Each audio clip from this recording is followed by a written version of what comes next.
So hello, everybody, and welcome to Powerful Combination of Offline and Online Marketing with marketing and branding expert Kevin Rofheart. Kevin is a very good friend, long-term friend of mine, and we have worked together on multiple projects and multiple companies. And I'm very excited to bring him to this Blab platform. He has not been a live streamer before. At the risk of saying I'm a virgin to live platforms, yes, I am. Yes. So you're no longer a virgin. Taking your virginity away here. It's a very neat way of communicating. I'm excited. Yeah, so we've got about 8 people in the room watching from different parts of the world, which is kind of cool. Hello, everyone. And Kevin is located here in the Northeast, not far from me, across the Hudson River in Rockland, right? Yes, actually North Jersey. North Jersey, Bergen, but just Bergen about County. Rockland. Yep, Bergen County, yep. So what we're going to be talking about, and I've been on a lot of labs and participated in a lot of conversations similar to this one, where people are talking all about social media. They're talking about things like Snapchat and Instagram and the new live streaming platforms such as Periscope and the new one, Mevi, that was just announced and released a week ago in beta. I've only been on Blab for about 2.5 months now. But I think a lot of people forget about what has worked traditionally and how that can interact and play a role with all of these new live streaming platforms and social media platforms that are coming out. So that was kind of what I wanted to frame the talk about with Kevin. Yeah, we've had a lot of discussions about how there's so many channels and so many ways that people interact that it almost becomes confusing. People don't know always which channel to look at to get their info anymore. They're distracted, almost to the point that people shut down a little bit. They stop responding because there's just too much input, and there's that inclination to just delete. My inbox is full. I don't even, I'm overloaded with information. And I come from that traditional media world before this all happened, so I still have this mindset of hard copy and hard printed materials, and I find that the real holy grail is in how the mediums are mixed and how they're used together in conjunction.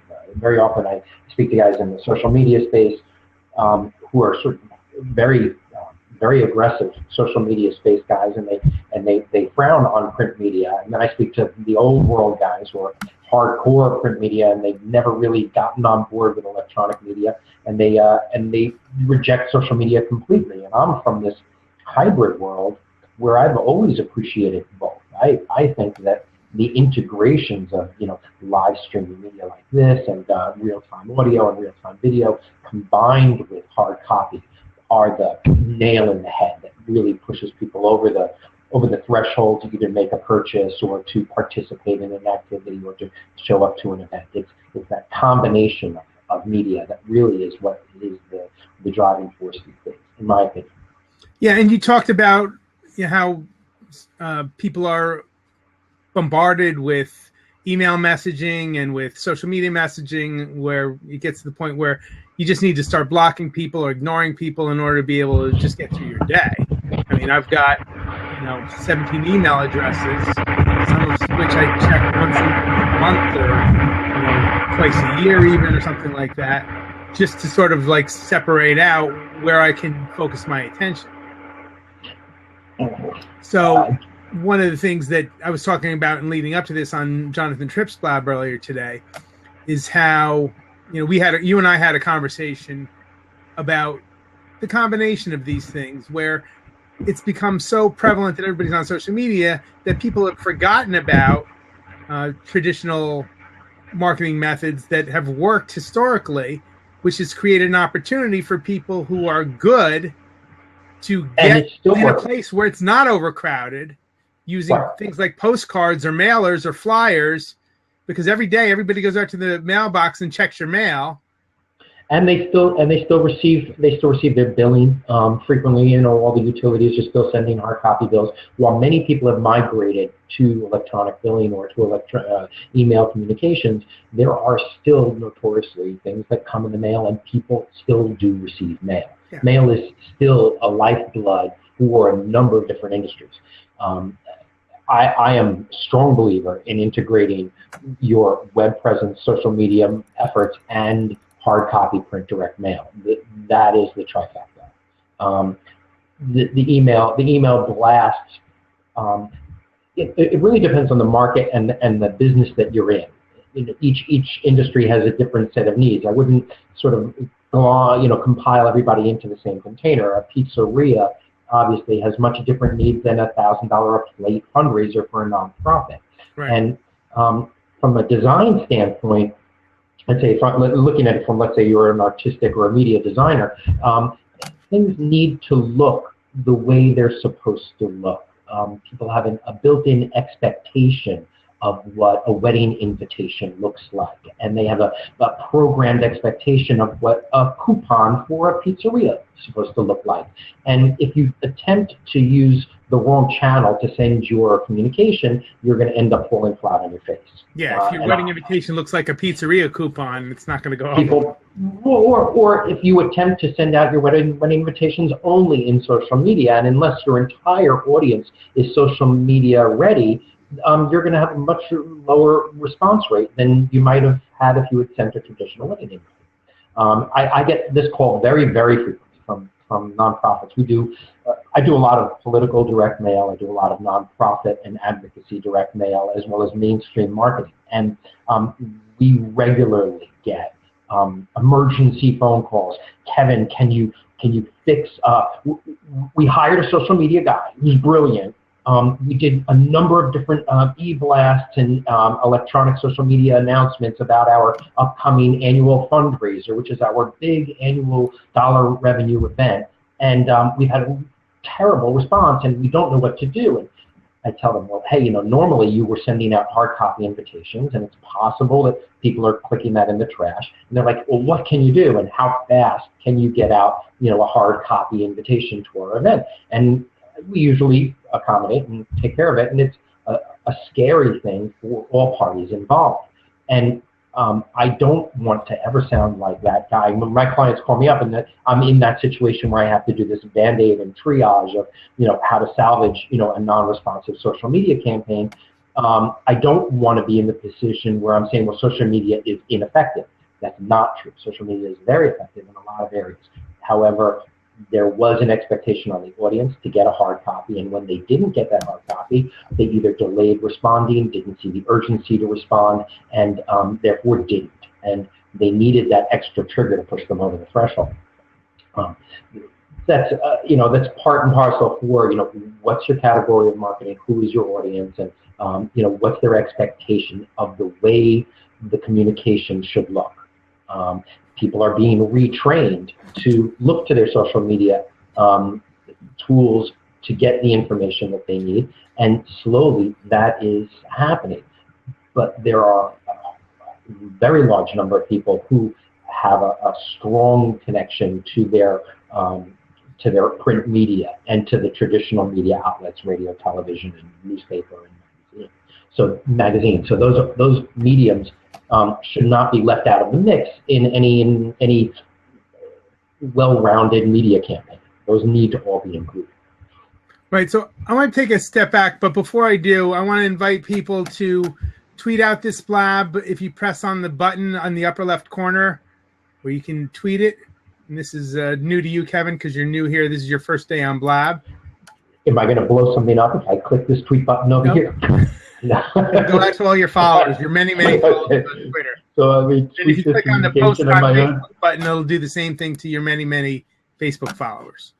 Oh, great! Do all three of my Facebook followers? That's fantastic. That's funny. All right. Well, I don't want to jam the computer. All right. So I think. So please, guys, if you could tweet this out, and there you go. You're doing it, Kevin. There you go. and post it also to your Facebook. I'd appreciate it. It's really wonderful. You have this, this interactive sort of thread on the right-hand side of, people making commentary, and I see it. It's cool, and I'm not sure, and I don't want to step on your words. That I realize this is how you and I would normally interact, except now there's people watching us. Exactly, and that's what the platform is all about. These guys came up with the idea. They heard people talking about different things in a Starbucks, and they're like, wouldn't it be cool if you could have people have conversations, but have the rest of the world listen in and be able to either jump into the conversation and participate or comment on the conversation? And that's how they came up with this whole concept of Blab. I've gotten some very nasty looks injecting myself into people's Starbucks conversations. But, this is great. And I'm looking at one of the Facebook's still a valid marketing tool, and absolutely Facebook is still a valid marketing tool. While I am not a social media expert, it doesn't take a genius to figure that social media is alive and well in the United States and isn't going away anytime soon. The number of channels available to the audiences has increased between the Googles and the Snapchat and the Pinterest. All of these mediums are expanding. LinkedIn is constantly trying to maintain relevance. All those outlets are still alive and well. Absolutely. And that being said, they're always changing and adapting. So you can't ignore a 1.5 billion Facebook users, right? Correct. But you need to have platform appropriate strategies for reaching those people. And absolutely. Kind of what we're talking about is how you can begin to integrate traditional media with existing, paradigm in social media. Sure. I mean, we've talked about how I'm a strong believer in print media having this sort of different effect on people's minds than looking at a screen. Case in point, when we send out proofs to clients who are doing a print job, if we send them PDF, there's a tendency for them to just sort of gloss through the PDF looking at their screen, and they'll very often miss mistakes because the brain processes information so quickly and will even resolve an error, even though you might be looking straight at it on the screen. The brain will actually fix it for you, and you'll gloss right over it. However, if you're looking at a hard copy print, when we send a client an actual match print, a color proof, the client has to physically hold it in their hand and read the reflective art as opposed to the direct light from a computer screen. They read the reflective art. Sometimes I tell clients, read from the bottom up to force your mind not to fill in the blanks for you. So right. And they read from the bottom up, and they find these errors that they might not have caught on screen. And the reason I bring it up, this specific thing up, is because it sort of tags onto the idea that each medium affects the mind differently. And social media is a direct light computer screen experience, and is processed in a certain way. And the physical print is processed a different way. And neither one may be right or wrong, but each one's different. And the effect of print media has now actually elevated in its not sincerity, but in its appreciation, because there's so much media. When a person holds something physically in their hand, they get that tactile experience, and then they read the reflected light, it has a different impact. And when combined with their social media, it's fantastic. And there are tools like QR coding, with the high-speed scans, so that you can do a quick response code directly to your social media page, and then you have this wildly active link to a person. I hope my sound is coming through okay. I think this combination is incredibly powerful, and I encourage all of my clients in print to include QR coding in their media, no matter what it is. If it's a drop-in bag slip or inside of a receipt back or a check stuffer, or if it's in their newspaper ads or their magazine ads, I encourage them to put QR coding to take people directly to the content online that's live about what they're talking about. Right. And again, going back to what we were saying earlier, there's a different impact from somebody sends you an email with a QR code in it, and it might be competing with 5,000 other emails that you got this week, as somebody was saying higher in the chat box, versus you go to your mailbox and you hold this physical thing in your hand, and press play. He was saying nothing better than holding the physical item in your hands and feeling the texture paper, the print, and like what you were saying, which I don't think a lot of people have heard discussed, the concept of reflective light on a printed hard thing versus looking into a light box like an LED display has a different impact on your brain and the parts of your brain that you're using. So there are nuances and neuronal connections that are going to be made that can't be made just from sending it by email, which could be a different response in your call to action. Because I'm holding this postcard in my hand and I whip out my phone and I take a snap or a scan of the QR code, I'm actually going to take a look at the material versus if I'd gotten that in my email, I get 5,000 of those, I'm just going to ignore it. Yeah, I'm looking at some of the threads coming up, and the QR coding has not really taken off in the way that I had always hoped. There is a fair amount of information on how to use it. There are free QR code generators to be able to generate a print ready QR code that can be included into any print material. They're all available on the web, and my own company produces them for clients on the fly. Guy comes in with a flyer that doesn't have a QR code on it, and we immediately say, hey, well, what's your website? What's your email, or what's your your best contact page? What's your landing page? And we'll generate a QR code for that on the fly and include that in their material, or make space in the layout to include that in the material. We also would try to get clients to promote the QR code usage in their other stuff. Like, hey, get the free QR scanner on your phone so you can see it. And I use regularly. I use like on my home screen is Scan. It's one of the first things I use. And Scan.com, it's a fantastic little tool. Even when I'm in the supermarket, I'm zapping barcodes or QR codes right from printed material, from printed labels, taking me directly to the website of the manufacturer, and I can really get a stronger connection to the product. I think this is a fantastic use of print media. And I tell clients all the time, hey, if you want to increase response rates to your fundraising efforts, you can have a printed postage paid or postage ready reply card with how much do you want to donate, or at the bottom of that you can also include a QR code, and a person can go directly to that fundraising page and fill it out right from their smartphone. That is a limitation of QR coding, however, is that it is primarily used on smartphones, not on your desktop. Right. See what else we got. So we had a question. I think we've kind of addressed some of these parts, some of these discussions, which is how are you incorporating offline and online marketing. I've not found that out here yet. I think you have kind of addressed that now with the discussion about using QR codes on, let's say, postcards, or sending out a flyer or a coupon or a direct response card. But yeah, that would have to be like a print job that you would do, run off 5,000 copies, and then mail them to either... or you would include it as part and parcel for whatever the print media component was that you're preparing. It's frequently overlooked, and it's because it is still new, or not new, it wasn't fully adopted yet. Some people don't see the need to do it. Obviously, the more people use it, the more people will use it. Things like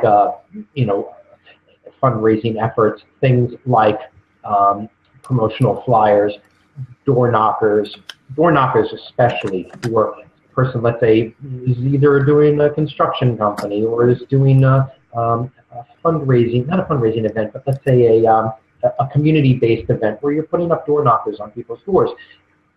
This is very, very important, and including a QR code so a person can immediately tap into it. Now, frequently somebody will take something like that and come inside and say, am I interested in this? Am I going to throw it right in the garbage? If I'm not going to throw it right in the garbage, maybe I'll go to their website. They'll type in on their desktop, www.communityboard610.com. I think that including those points of contact in their print media is obviously necessary. It's critical. Yeah, you have to have all of your points of contact in your print media, and you should also have your points of contact in your electronic media. Right. So let's take a step back again. I want to give people kind of a sense of who you are, what you've done, in terms of your business and your background in marketing. So just take us back to kind of like, how you got started in direct response marketing and did you all marketing see that deep breath? Yeah, take a deep breath. Go back and just because I wanted to come through kind of like what you've gone through in terms of working with different industries. I mean, we worked with you on our medical device company in printing our flyers, our brochures, our newsletters, et cetera. And you were a tremendous asset, not just in getting the print jobs done, but also in the branding and working with the graphics. And all of that stuff translates to online media because everybody now is trying to get, the right look, the right branding. So I want to kind of take a step back and take us through how your career evolved. Mike, I'm a very early, I'm for the past over 25 years been doing design, print, and direct mail in the New York City metropolitan area, primarily for political and advocacy groups, nonprofits, and small and medium-sized manufacturers, as well as retailers.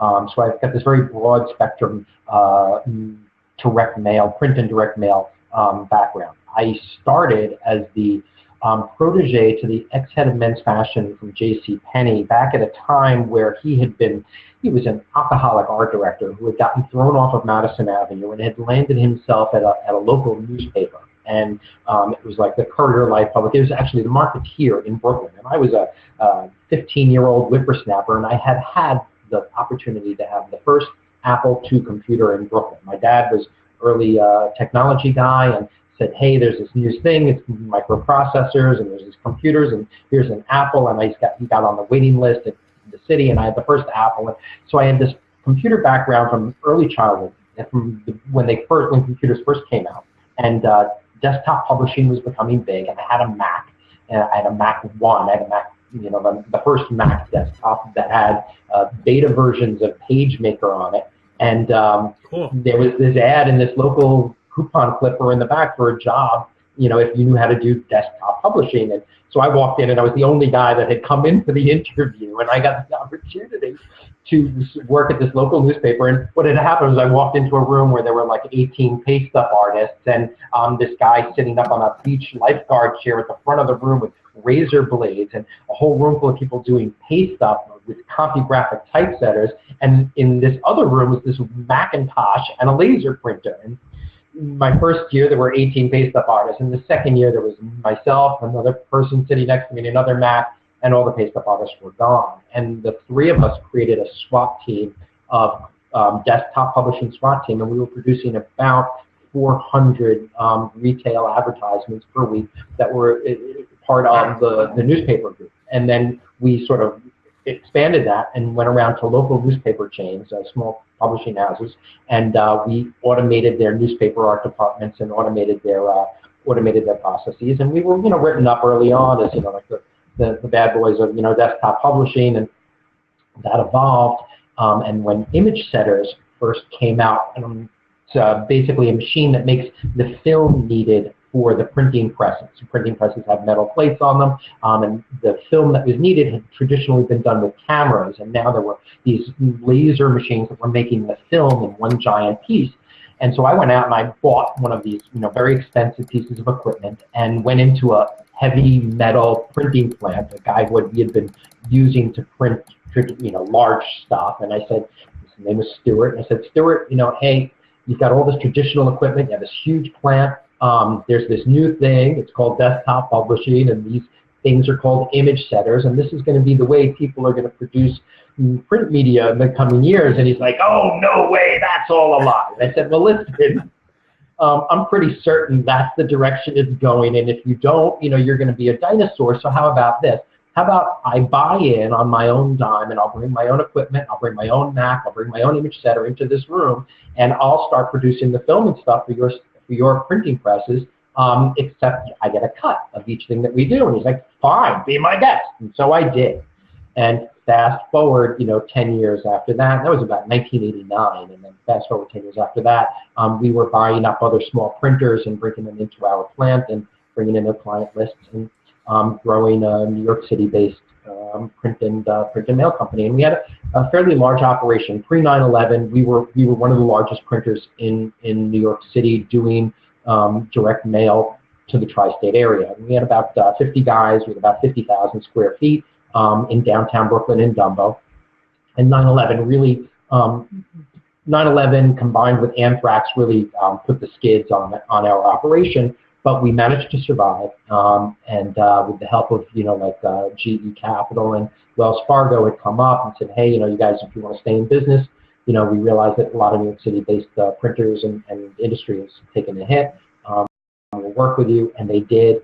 And it was a bloodbath for many years, but we survived, and we migrated and constantly adapted and maintained we still have a robust design, print, and direct mail facility in the Army Terminal in New York, and another small location in Long Island City, and another one in New Jersey.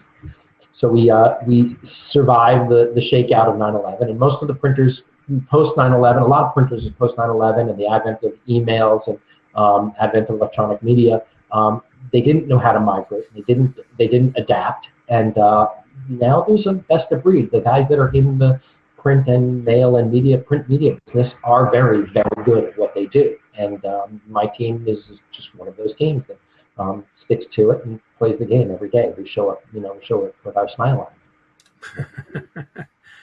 Awesome. Well, thanks for that. So with Cytosorbents now, which was Renal Tech back in the day, obviously you did, full color offset printing. Right, we did a hybrid set of stuff for you, I believe. I think you guys had your own artists and your own designers, and I think that who were doing, if you take apart any type of direct mail piece or any type of print media piece, there's elements within that. So you might have a graph inside of your layout, you might have a logo inside of your layout, and a logo artist might do your logos, your photographer will be doing your photos, and your page composition artist will be doing your page layout and page design. And then I was taking parts from your logo designer and from your infographic designers, both who were very talented. Then we composited pages sitting with you guys in sort of a brain trust, extracting the key elements. You guys came with some of your own copies.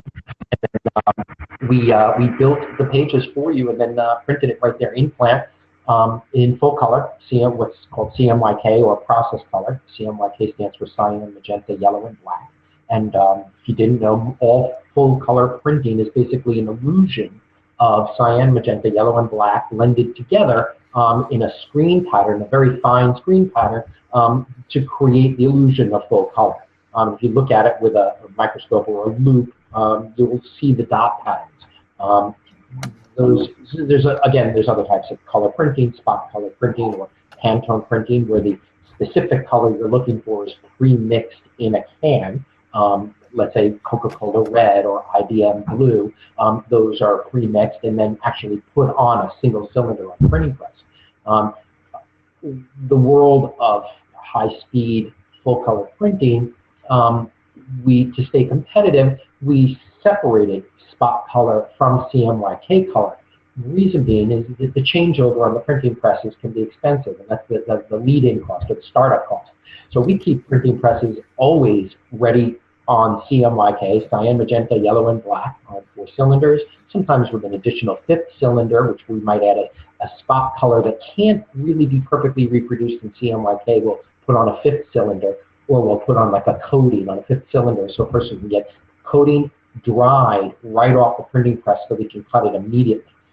Things like UV coating and clear aqueous coatings with ultraviolet light allow us to harden the ink immediately as the sheet comes off the press, so there's very little dry time, so that we can print and cut almost immediately.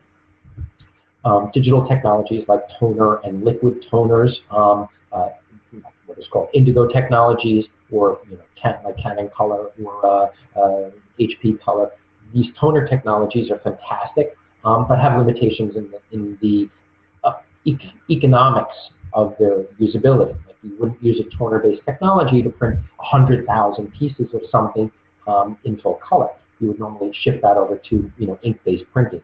But digital color, toner, and liquid inks are fantastic for doing full color, short run pieces, so people can produce materials almost on the fly. I encounter very often, looking at some of the threads on the side here, I have clients that attempt to use their desktop commercial, their desktop office color printers to do short run of their short runs of their media pieces, and I tell them, hey, if you really look at the cost of what you're doing, it's extremely expensive to use those machines for that purpose. It's really in your best interest to take a second and say, hey, do I have an extra day lead time? Maybe I should off this to a commercial printer who might have like a high speed, like even in color copy or technology, you might have a color laser printer in your office where a full color laser sheet can cost you, 25 cents per page. Whereas, we can sell that to you cheaper than what you would be buying it for. I can sell it back to you cheaper than what you could do for it in your own place.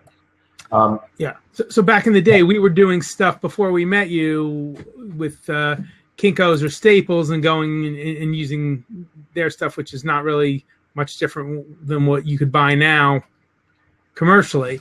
And one of the things that impressed me when we started working with you was some of the nuances that you're talking about, like with the ink and the ink gradations and the micro technical details, which you've got a command and mastery of, not just on that side or on the graphic design side, but also on the, side of creating a list, how to target market, from, well-established lists, buy lists to get, specific zip codes or specific things. So I learned a lot along the way just about traditional marketing, because you kind of combine those all those things together. You bring your tremendous knowledge and depth of knowledge in graphics, and then your expertise in printing, combined with things like, things that people, and I certainly wasn't thinking about, like thickness of the paper, gloss, paper quality, the type of the coating that you use on the paper, the drying time, and all of these things that add up collectively to make a tremendous impact. So when we would print something out on our laser printer, even if we got like high quality paper,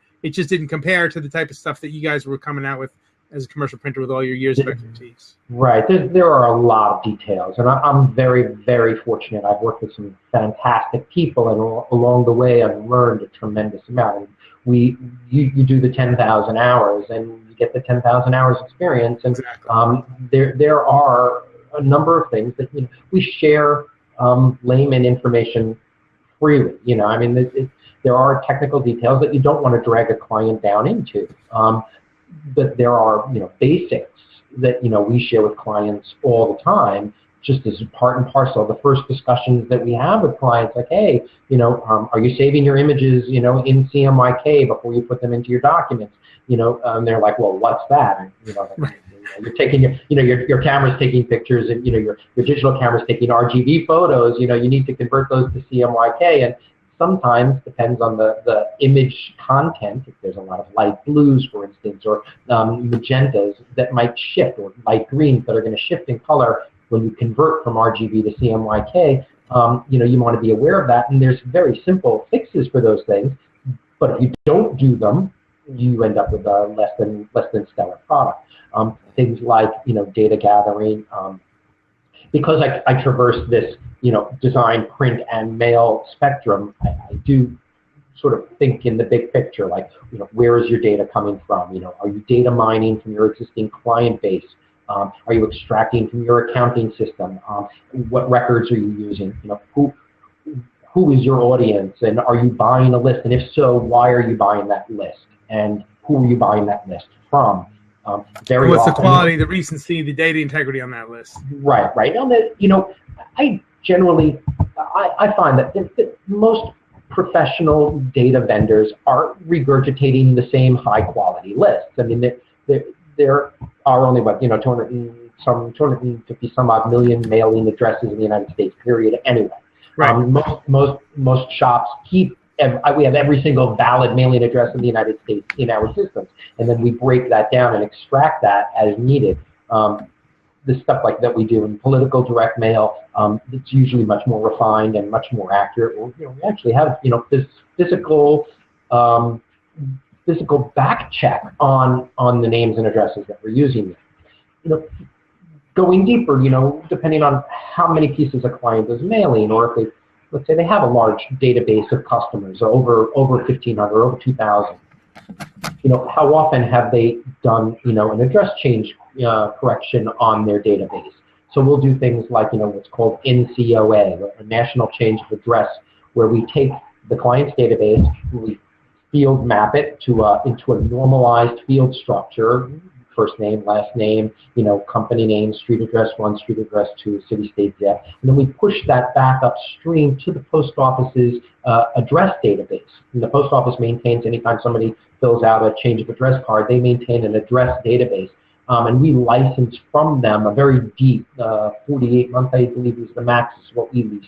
We lease the maximum back check, so that if somebody moved in the last 48 months, submitted a change of address, we get that updated address appended to our data file, and then they push it back down to us. And then we give that back to the client and say, hey, look, out of your 2,000, let's say out of your 10,000 names that you supplied me, you got 300 people have moved, and here are the 300 updated addresses. That saves us some money, That's impressive, because again, it's about impact and getting eyeballs on the marketing piece. And if they're going to the wrong address, or they're even if they're getting it forwarded because they filed a change of address, they're not getting it for 3, 4, 5 weeks later. Right. Flip side, again, depending on who it is that you're marketing to, if you're sending out standard mail where you don't need those addresses back, we actually will do a step like that anyway. We're gonna NCOA a client data file no matter what.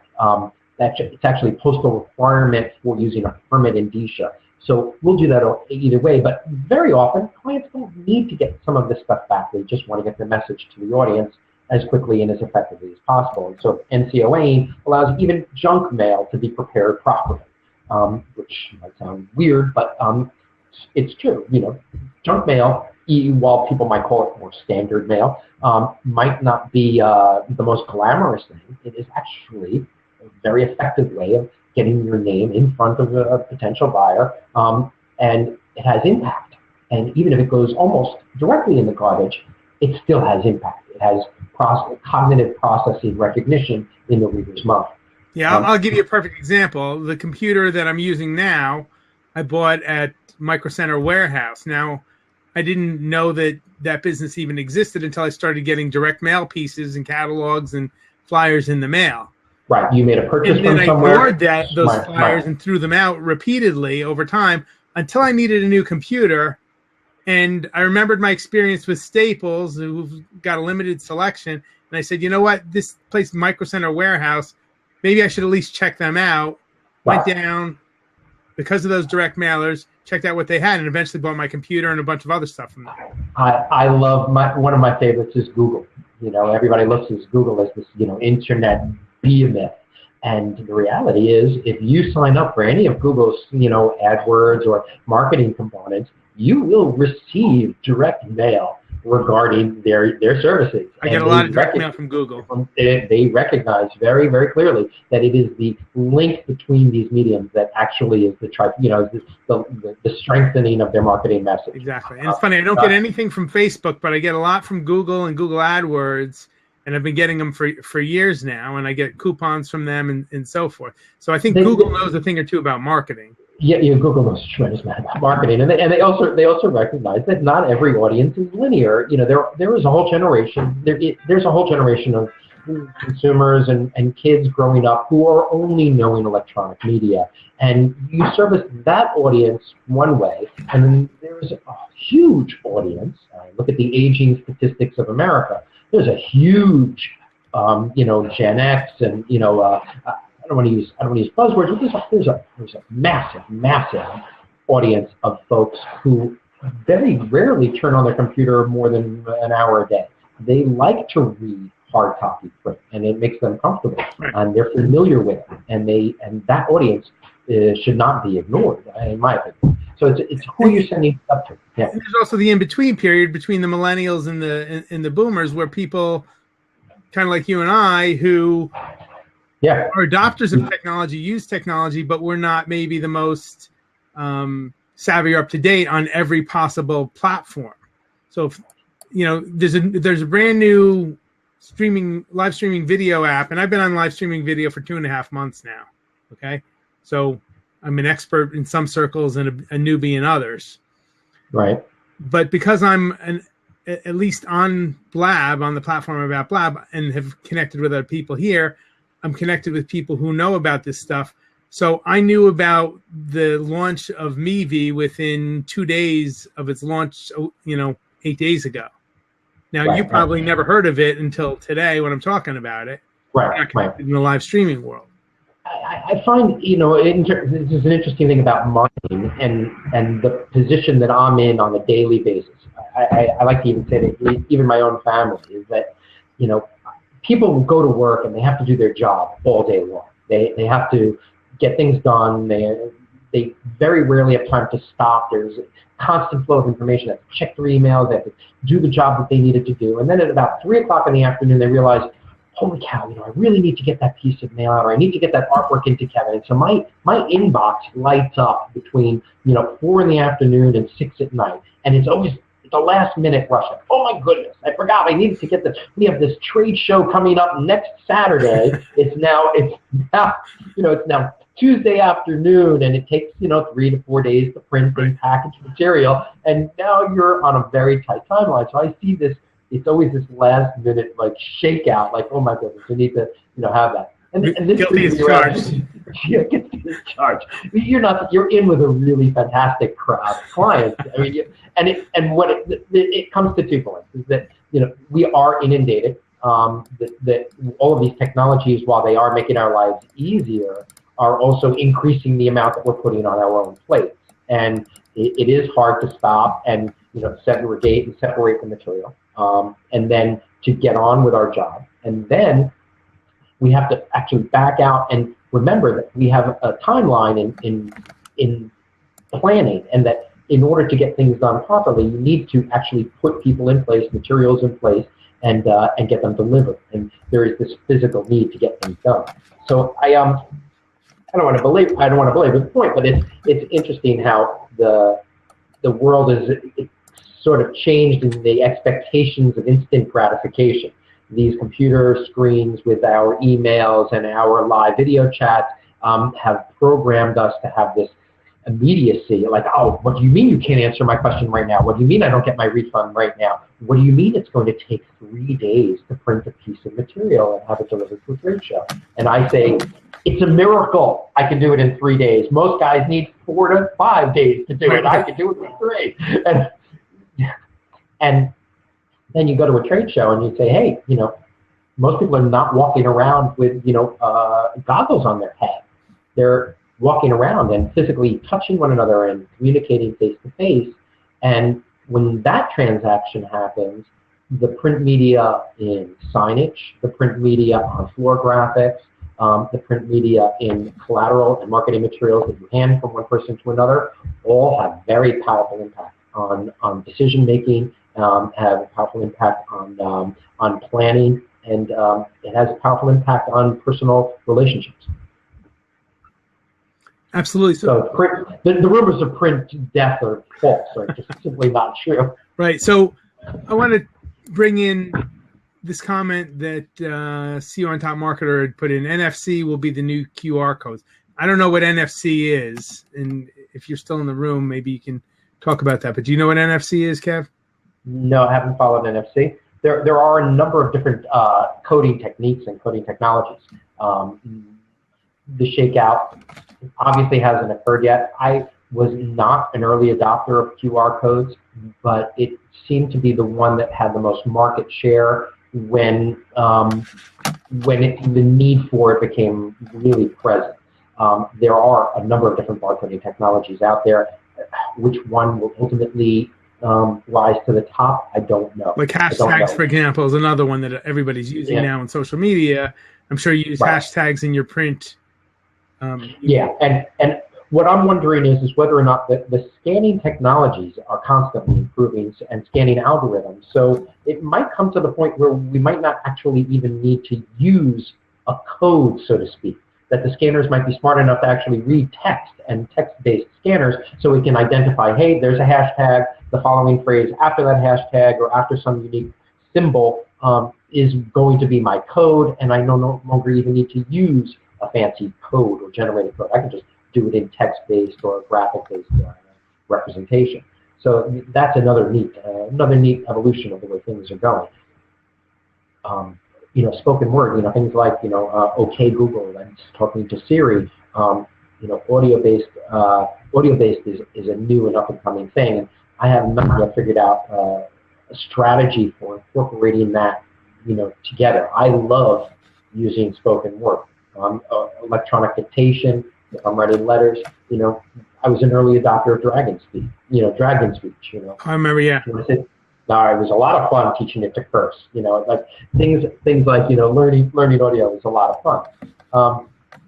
If I were to stick to my guns, I would say, print media has a lot to offer for people who are serious about what they're doing, who are involved in activities that require response, require attendance, that to rest their whole bag of tricks in the world of social media or electronic media are shortchanging themselves in opportunity.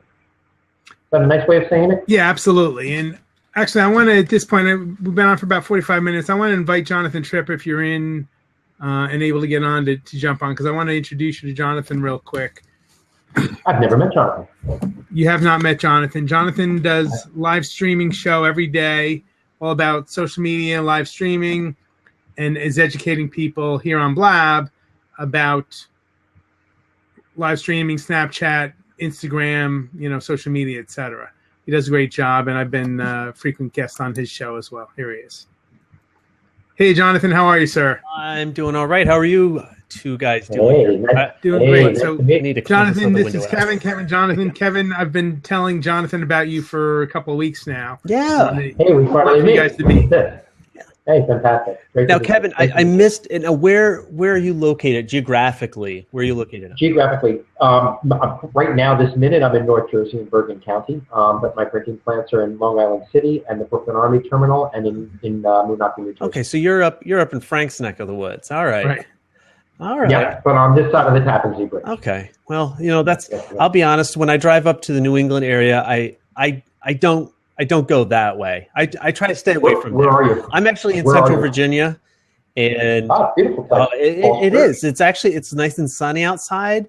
If it kept doing this for about another day or so, I'd have to go out and mow my lawn. I have no idea what happened to winter this year. Wait for the bugs, guys. Just wait for the bugs. The bugs are coming. I know it's got. We'll see, because it's not been locusts, like a plague of locusts. You talking biblically here? You know what? This is listen. If it stays warm all summer, the bugs are just going to be coming out sooner than later. That's absolutely, because there's nothing that kills them. That's right. They don't go away. So yeah, I'm down here, and I travel up to New England several times in the year, and so I always have to drive up at least past the New York area, but I always stay away from the Tappan Zee and stuff. You guys, you're over by like 81 or something. Oh yeah, you guys have way too much traffic. I like to tell people that this is a region that, if you have to come here for commuting or for work, it's a pain in the ass. But if you're here and you don't have to always leave, it's a great place to be. This is, as far as I call this suburban paradise. To be honest with you, I mean, as far as I'm concerned, this is the height of human existence. And people mock me and they make fun of me, like, Jersey is this, and North New York is that. I'm like, the reality is, it is the best place on the planet to live. The water is good, the food is abundant, your neighbors are always pleasant, and there's plenty of communication, and there's plenty of transportation available. And you get all of the access to all the culture in New York City. Concerts, museums, shows, whatever it is, it's all there at your fingertips. So, yeah, I cannot complain. I mean, I'm growing up in the inner city, and I love the hustle and the bustle of Brooklyn. I love the hustle and bustle of the city, but suburban lifestyle, once you acclimate to it, is fantastic. I love it. This is it's really neat, because I used to live outside of Philadelphia. I've lived a bunch of years up in the New England area. Now I'm down here. And my background's kind of changed from time to time, both geographically. Oh, and I've also lived out in Arizona, so I know some, where it's like grid patterned, in life. I mean, it's big like distances. Out there. You don't memorize the way, you remember the order of the streets. That's how you remember how to get places, because everything looks the same. But it's hard to landmark when everything. It's exactly. You don't do landmarks. You do straight order, and people know. It's on Power Street. Oh, you're like 4 miles that way. They know exactly how far away they are. Well, so let me just ask you a quick question, because I know you do primarily, and I primarily the printed side, the physical touch side, as opposed to a lot of the virtual side, because that's that's where I live in. I live in the digital and the social media side, things like this, and So let me ask you this: being in a city, do you find it, or being closer to a city, do you find it easier to market using printed materials in a more of an urban area, or do you find it easier to market using print materials in a suburban setting? Each setting uses a different set of print material tools. I'll give a really good example. Is like the post office has a category of mail called EDDM. It's called Every Door Direct Mail, and it's a fixed cost, about 14.5 cent postage rate plus the cost of your printed material. And the way it works is that it doesn't use an individual's name and address. It is just the carrier route of that postal carrier. And you buy that carrier route from the post office in a stream. The pieces aren't addressed; they're just bundled in a packet. We band it with the carrier route code on the top sheet, and it's great when used in the suburbs. The problem is when you use something like that in the inner city, and I've had this happen in 20,000 or 40,000 pieces of bundled EDDM gets to a high-rise apartment building, and the postal carrier has this bundle. He or she just takes that bundle and sticks it in the first mailbox that they open, and they're done, and there's no tracking for that material. So in the inner city, I would never use EDDM. And out in the suburbs, postal carriers are a lot more friendly. They have a lot more connection to the community. They know who's there, and they gladly stick each one of those pieces of EDDM into a mailbox. So that's a specific tool example where one category might be different from another.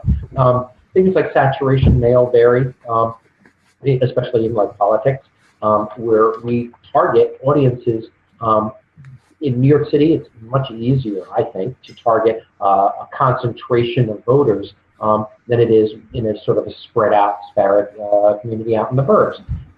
None of which precludes the other. I mean, all of these communities each require a different strategy to approach.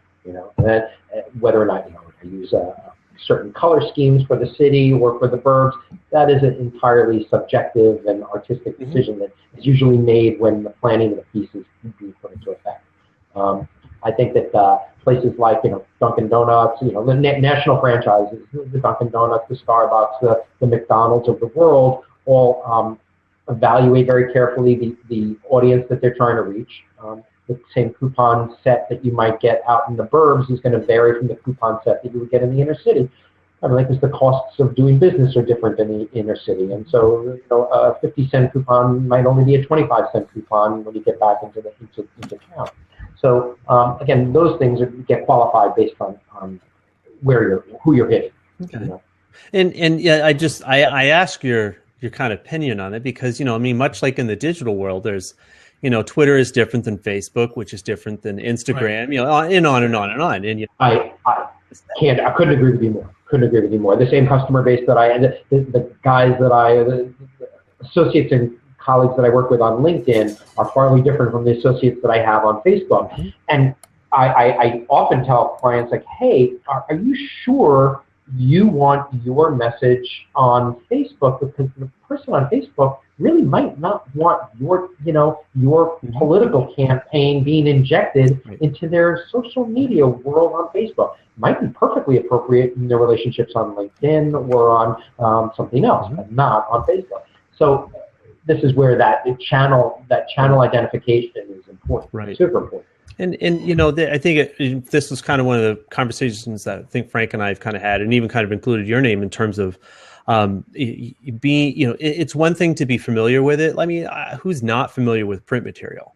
Who's not? I mean, everybody. A lot of people are. Well, I don't want to say no to what you're saying, but there are people who they take print material for granted in this sort of layman's term. They don't understand what's really involved in. Hey, they don't put out a piece of material once a month. Same way that you might do an e-blast, people become familiar with the tools that they have at hand. It happens that the internet tools are very easy and quick to implement, and so you can develop a comfort level with them faster. Sure. hiring an artist, prepare a direct mail piece, and knowing what size is economically effective for the printer, and what colors can you use, and what paper stocks you can use, are all alien to many people. So you might get a piece of direct mail. Do you know what stock that postcard was? Or you get a coupon clipper in an envelope. Do you know what's involved? And getting that, 50 pieces of mail into an envelope, or 50 slips into an envelope, is no easy feat. You actually need a highly specialized piece of equipment to do that. So people are not as familiar with print as they used to be. And I'm actually going to give you another very interesting life experience from my side, is that, my role was very often interfacing with the middle marketing managers in a company. And post 9/11, there was a lot of shakeout in the beginning of the decline, the economic decline, the recession era. A whole swath of middle marketing managers were eliminated. Jobs were just decimated. And that knowledge base, that sort of knowledge trust within a company, eliminated. And now, I fast forward to current times, before people started doing their rehiring, there's been a slow, in my observations, slow and steady increase in rehiring, but for a number of years, it went from me talking to middle managers or either high-powered secretaries or office managers who would plan like, we need pads, or we need envelopes, or we need materials. I would interface with that group. For a period of time, I was interfacing directly with owners of companies. They didn't have middle management staff anymore. They didn't have an assistant to help them. They would call me up in a tizzy, say, Kevin, I found your number in the Rolodex. It used to be you are our printer. We really do need materials. How do I get this done? And I say, we keep all of your stuff on file. I actually saved all of that in an archived way, and send them an email like, hey, here's the last set of stuff we did. They're like, we hired this new person, can we get their name on the business card? And so there's this relearning of print media. Now that the economy has started to pick up a little bit of steam, and people realize, hey, this is actually still a viable tool I want to implement, how do I get that done? So in answer to your question, print was sort of like almost a forgotten thing for a little while, and now it's coming back. Yeah, and it's from my perspective, in what I am not a print person. Mind you, like I did work with, your scenario of just calling, like the boss was calling up. I was usually the one that kind of got the memo. It was usually in the form of a sticky note. It was stuck on my keyboard. So the first thing that I came in, I love this note. This is my last sticky note. That's all it said. I know the writing, and I know who it was. And I just knew. I just called up. I was like, I called him up. I said, I just got a note. I need some. I need XYZ, whatever it was. And it would. And the scenario, it's like, okay, when do you need it? This was my last sticky note. So, how fast can you do this?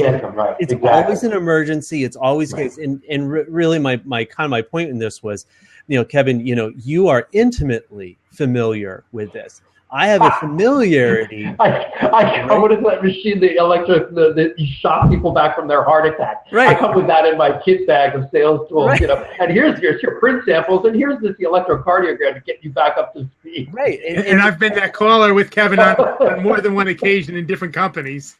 Right. I'm going to start putting slips in, like reorder now, like inside of the box of material. I didn't just come up with that. It's a great idea. Or, you just put one in your checks. You see that you have about 50 checks left. Reorder your checks now. Right. That's the common thing that we put those slips in. Yeah, we do that. And I think time and time again, we're familiar in terms of, like, I know what a business card is, I know what a brochure is, I know what and it just kind of goes on. Envelopes. I know the stationery, right? And I think we're familiar with it in terms that we recognize it because we've used it. Even as digital as things are, they've been saying, we're just going to go all digital, all digital. No one goes all digital. You don't go all digital. You don't. It's just it's just not giving you your full opportunity base. It just doesn't. You're not leveraging everything that's at your disposal. Yeah. And it's short-sighted, in my opinion, to not include print media. There are people that they just don't have the resources. They don't have the money even to buy the business card sometimes, and so they're rubbing together whatever tools they have, and that's what you have to do to survive. But when you start getting above just basic survival mode and you want to advance, the game that you're in, you must include print media to be considered a serious player. We have clients, you get into this discussion about how thick is your business card, and everybody's always that joke, about guys trading business cards at their dinner functions, and this one opens up his, gold case, to take out his business card. There is a presupposition in people's minds about the category of gameplay that you're in or the category of business level that you're at based on the texture, look, and feel of your materials. Very subtle shifts of color, quality, all impact the person's mind. The whole point is to be memorable with it. And I'll share this with you. I have two that always stood out in my mind. And, I used to work in property management service. So we did a lot of networking to kind of get out there. And we'd always, trade out the business cards or, those particular people. And one was an insurance agency, insurance salesman. And what it looked like they had done is ripped off the end like there would have been an accident on their business card. So I always remembered it was just very frayed on the one end. And I always remember that because the texture really got me. And the other one, because like I said, I did a lot of property management services. Another one was a flooring guy, and he gave me his card, and it was made out of wood. It was a very like the laminate thing. Sure.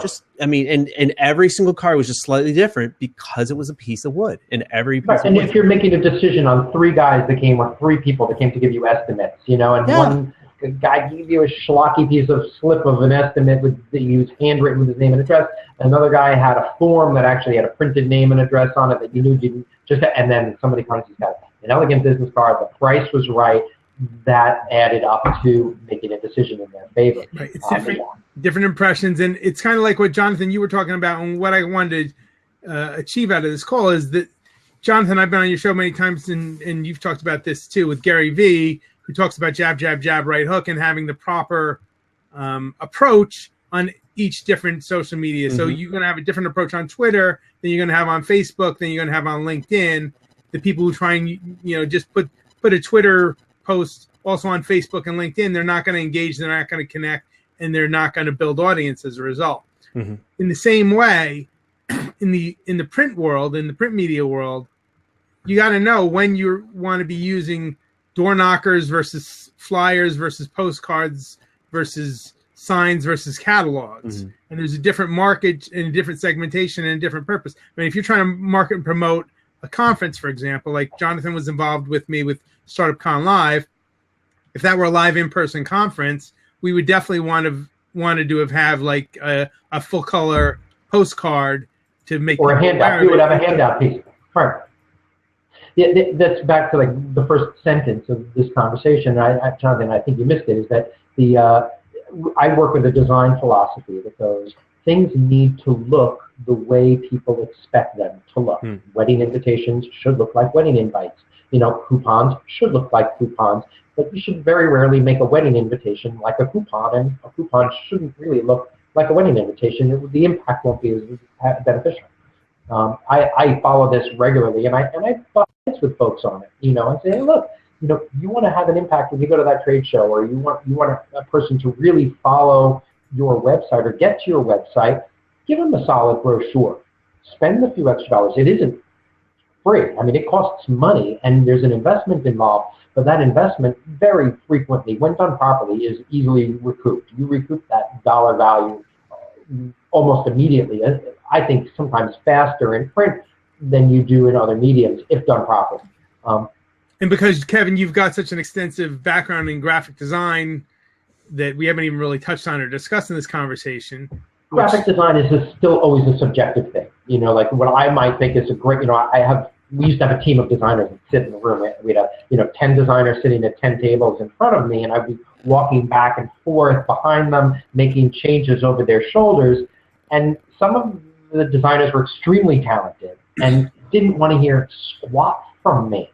And I might say, hey, look, that's way too abstract for the audience that we're sending that piece to. And they're like, dude, are you blind? And I was like, yeah, well, I'm almost 50. I'm kind of going blind. I need you to make the type bigger, and then, and then I would be looking at something, and I would another designer might say, hey, Kevin, that's really old school layout, and the audience here is much younger, much more capable of handling distraction in their layout. Why don't you spice it up a little bit and throw some more abstract or some agitated figures or layout into the mix? And it takes me time, and I have to stop, say, hey, look, it's out of my comfort zone, but I have to be aware of the input that I'm getting. Just like you have a team, and they say, hey, look, how do we respond to one another? Sometimes it's challenging, as a designer who has to wear many hats. You have the timeline. Sometimes a person might ask you for something that you just don't have time to do. That there's no way to go out and do a photo shoot, retouch the images, create new logos, and the show is in 2 days. You just can't do those things.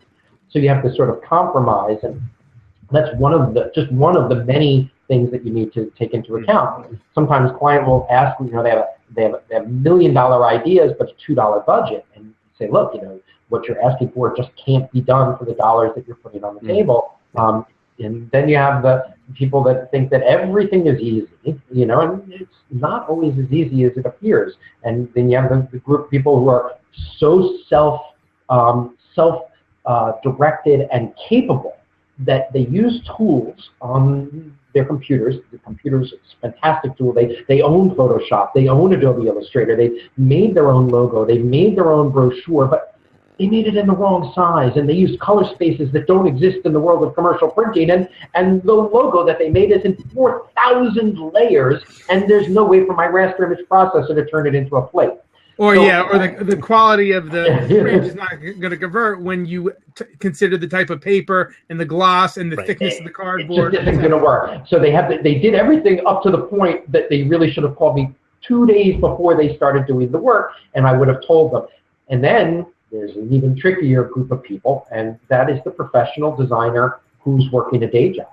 And that designer is afraid of talking to a guy like me, which breaks my heart, because I wear my production heart on my sleeve, and I tell clients, if you have a staff designer, let me talk and communicate with that person day one, because I can calm their fears, help them align their workflow very quickly. Won't change who they are. I won't change their design, but I'll tell them what I'm going to need from them so that they can start off and go in the right direction out of the box, making their job easier. But some designers are sort of scared. They know their jobs are fragile, that they're very likely to get fired if they do something wrong, or they're fearful of their job. So they're afraid to talk to a guy like me. And I cringe at that.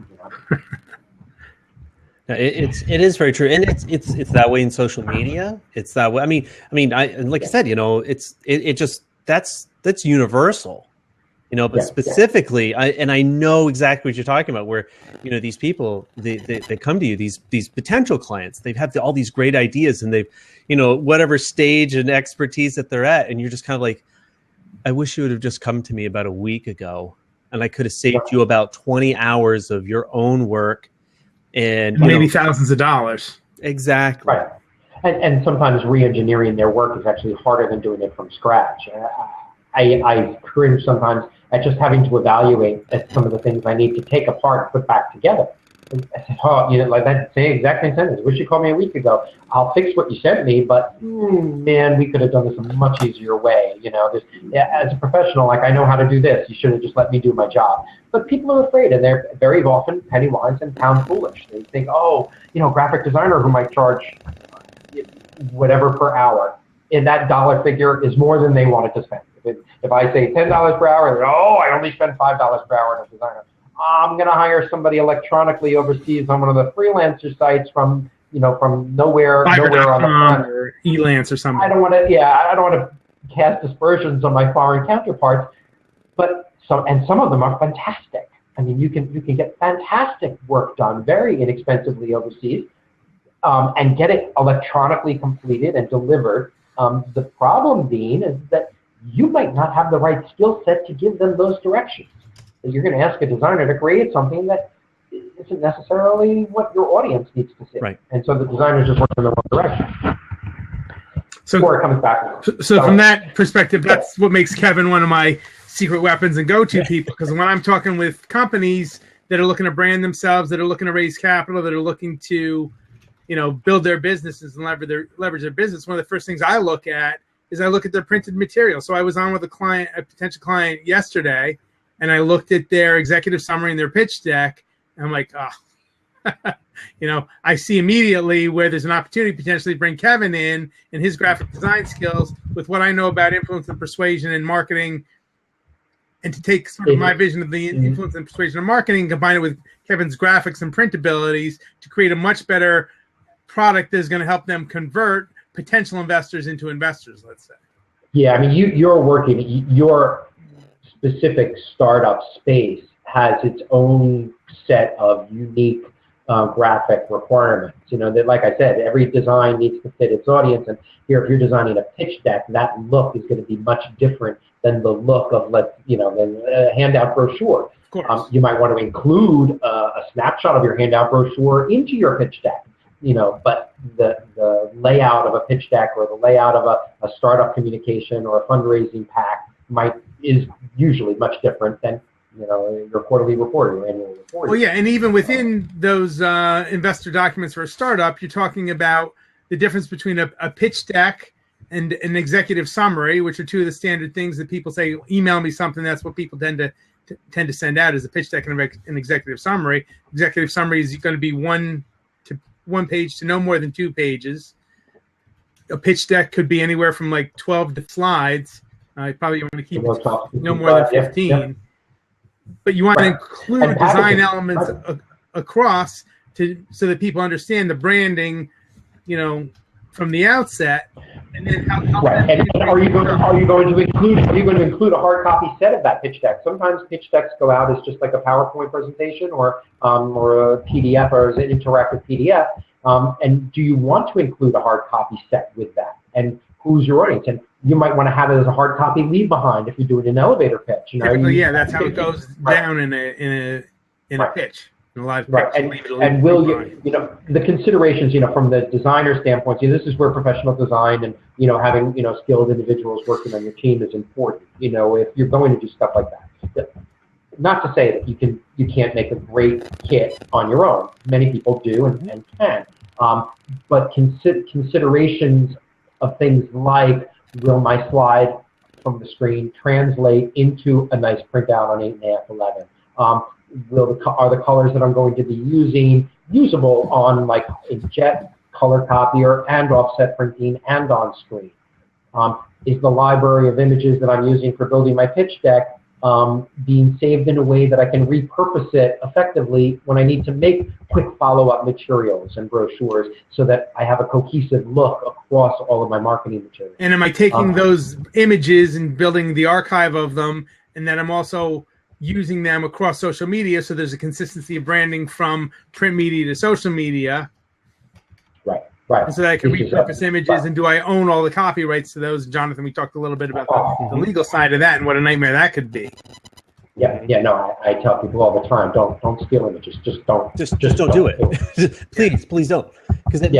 Because I don't know about you, but I know for me, that makes the rest of everything that I'm doing and everybody that I try to associate with, it makes us all look bad. It makes us all look like we're all forgers and fraudulent stealers. And right. Even people on the lowest or on the shortest budget should still be able to find enough dollars to pay for some of the materials, to pay for the source artwork that they're going to use. I mean, there's just no excuse. If you're not willing to spend $2 on buying an inexpensive stock photography image, don't call a professional to help you, because it's just an insult to everybody in the spectrum. And if you're looking to produce materials that really are on a professional level, you shouldn't be shy about including a budget for building a meaningful presentation, paying the artists that you need to get those things done. And especially since artists are dying for work and they're willing to work always. I have never met an artist who really wasn't interested in creating some sort of compromise to help a person meet their budget. There's no reason not to give them the dollars to the professionals that earn for putting the 10,000 hours. They need to get paid for that time. No question about that. Absolutely. So I just looked at the clock. I noticed we've been on for about 75 minutes here. How long? I don't want to keep both of you guys from getting on with your days and the rest of the stuff. if we can't send you a bill for this, can we? No. If we had anybody with questions, feel free to chime in or you can join. But I want to give you guys the opportunity to bail out now and get on with your days. Well, actually, I do have another call coming up. I just, like I said, I just looked over. I was like, oh gosh. So, Jonathan, Kevin, this is great. Pleasure. I'd actually love to connect with you and please. And things like that. And Frank's always been that kind of guy for me. He just always seems to know like the people that I know that I want to know. So, like I said, Kevin's the people that I know that I want to know. That's yes, right. I include Frank on my list of that same group of people. Yeah.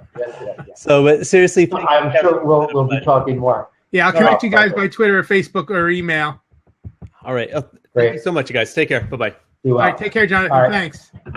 Frank, I'm going to get to log out, and that was really fantastic. All right. Great job. Thank you so much for being on here today, Kevin. I really appreciate it. I think you had a lot of value, and I'm glad I was able to be your first experience on live streaming here, and hopefully you'll find the value that I've found and join us in future shows. It was a privilege. Thank you very much. I hope I was helpful. Excellent. Be well. I'll talk to you soon. Thanks. Bye-bye. Thanks. Bye.